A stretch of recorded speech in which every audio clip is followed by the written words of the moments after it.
अस्सलामुअलैकुम 10th class, कैसे हैं आप सब। उम्मीद है आप खैरियत से होंगे। क्वेश्चन नंबर 4 का हमने ए पार्ट डिस्कस कर लिया था। आज हम उसका बी पार्ट देखते हैं। Modify the sentence. आपने क्या करना है, अपने जुमले में तब्दीली लानी है एंड रीराइट, उसको दोबारा लिखना है। दोबारा कैसे लिखना है, क्यों लिखना है, वो उन्होंने आगे बता दिया है कि यहाँ पे ये जो अंडरलाइन पार्ट है आपका, ये ब्लैक से इसलिए मैंने हाईलाइट करके लिख दिया है। आपके पेपर में भी हाईलाइटेड है, प्लस उसके नीचे क्या है, अंडरलाइन भी होगी पहले से डली हुई, क्योंकि उन्होंने क्वेश्चन में ही कह दिया कि आपको अंडरलाइन पार्ट को एप्रोप्रिएट एडवर्ब यानी मुनासिब फेल में उसकी शक्ल इख्तियार करवानी है, तो वो यहाँ से करवानी है।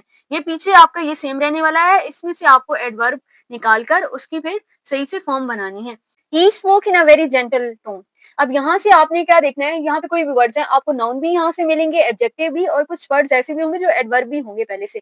उसने ये नहीं कहा कि इस सारे आपकी जो हाईलाइटेड आपका ये जो पार्ट है, इस सब में पहले से ही एडवर्ब होंगे, ऐसा नहीं है। जेंटल यहाँ पे क्या है, एडजेक्टिव है। अगर इसको हम शिफ्ट करेंगे, एडवर्ब फॉर्म बनाएंगे इसकी, तो वो जेंटली होगी। तो देन हमारा सेंटेंस कंप्लीट होता है, he spoke gently.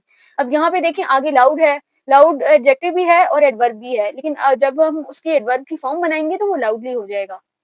Next second sentence, the baby cried in a loud voice. अब यहाँ पे आपका लाउड क्या है, एडजेक्टिव भी है और एडवर्ब भी है, लेकिन जब हम इसको प्रॉपर इसकी एडवर्ब की फॉर्म बनाएंगे तो वो क्या होगी, the baby cried loudly.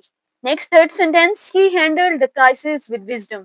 Wisdom क्या है, आपका नाउन है, लेकिन जब हम इसकी अप्रोप्रिएट एडवर्ब की फॉर्म बनाएंगे तो वो क्या होगी, she handled the crisis. Remaining line आपकी एज इट इज, सिर्फ आपने हाईलाइटेड पार्ट में से एक वर्ड अपना उठाना है, वो नाउन है, एडजेक्टिव है, इट डजंट मैटर। आपने उसकी अप्रोप्रिएट एडवर्ब फॉर्म बनानी है। आपको एडवर्ब की अंडरस्टैंडिंग होगी तो ही आप बना पाएंगे, और ये आपके आपने अटेम्प्ट 4 करने हैं, आपके 4 मार्क्स आएंगे, लेकिन यहाँ पे 6 है आपके पास, तो मैं आपको 6 का ही सोल्यूशन प्रोवाइड करूंगी। हो सकता है इनमें से कोई रिपीट हो जाए या इस तरह का कोई आ जाए सेम इसी वे में, तो आप उसको अटेम्प्ट करने के काबिल हो जाएं।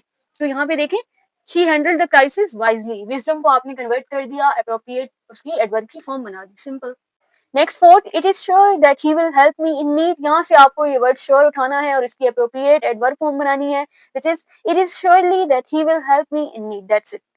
Next fifth, he treated me with scorn. अब यहाँ पे हाईलाइटेड वर्ड है आपका, ये विद को छोड़ के आपने स्कॉन को, इसको आपने अप्रोप्रिएट एडवर्ब फॉर्म बनानी है। स्कॉन इटसेल्फ ये एडवर्ब नहीं है, ये आपका वर्ब और नाउन दोनों में से कोई हो सकता है। नेक्स्ट है, इसको अगर हम देखें, he treated me scornfully. Next six, his behaviour was so polite. अब यहाँ पे पोलाइट आपका एक ही वर्ड हाईलाइटेड है, उसी को आपने शिफ्ट कर देना है एडवर्ब फॉर्म में। His behaviour was so politely. यहीं पे होता है आपके क्वेश्चन नंबर 4 के बी पार्ट का एंड सी हम नेक्स्ट वीडियो में डिस्कस करेंगे। आई होप 10th क्लास आपको क्वेश्चन नंबर 4 का बी पार्ट समझ आया हो और अच्छा भी लगा हो, क्योंकि ये बहुत इंटरेस्टिंग है और इट्स वेरी इजी। क्योंकि आपको सिंपल क्या दिया हुआ है, हाईलाइटेड वर्ड दिए हुए हैं और साथ अंडरलाइन भी करके दिया हुआ है कि आपको इसी की अप्रोप्रिएट फॉर्म बनानी है, और कहीं पे आपके पास एक वर्ड है सिंपल, आपको उसको एक को चेंज करना है। ऑब्वियसली यहाँ पे आपको पता चल रहा है आप विद को नहीं चेंज कर सकते, इसके साथ जो वर्ड है प्रॉपर, वो वर्ब है, नाउन है, एडवर्ब है, एडजेक्टिव है, अप टू सो ऑन, वो जो भी है आपने इसको शिफ्ट करना है। आप इसको शिफ्ट नहीं कर सकते, दैट को नहीं कर सकते, इट को नहीं कर सकते, इतनी सेंस तो आप रखते ही हैं। ऑब्वियसली आप 9th के पेपर देकर आए हैं 10th में, ऐसे ही है। तो यहाँ पे आपको फिर सिंपल क्या करना है, कोई भी अपना एक वर्ड उठाना है और उसकी आपने फॉर्म बनानी है जो भी आपको सूटेबल लग रही है। यहाँ से आपके 4 मार्क्स आपने खुद ग्रैब करने हैं। 4 मार्क्स आप इस क्वेश्चन से ले सकते हैं, और जो प्रीवियस मैंने मॉडल वर्ब का आपका पार्ट डिस्कस किया था, पार्ट ए, आप वहां से भी ले सकते हैं अपने 4 मार्क्स। इसी तरह सेक्शन सी में आपका कंजंक्शन है, कंजंक्शन का टॉपिक मैंने डिस्कस कर लिया है 9th में, उसके 9th क्लास के एमसीक्यूज बनते हैं, और आपका जो प्रॉपर सेक्शन सी में क्वेश्चन आया हुआ है उसको भी हम डिस्कस करेंगे। ये 4 और 5 मार्क्स आपके लिए बहुत मैटर करते हैं। यही आपके काउंट होके जब मार्क्स बनते हैं 4 इंटू 4 8, देन 5 इसमें ऐड कर दें। ये छोटी छोटी जो आपकी ब्लैंक्स आती हैं, इनसे आप फायदा उठाएं, क्योंकि इनमें आप फुल मार्क्स लेने के काबिल हैं। और जस्ट आपको एक दफा टॉपिक को समझना होता है और आप फुल मार्क्स इसमें से ले सकते हैं, बेशक आपकी इंग्लिश कितनी ही वीक हो।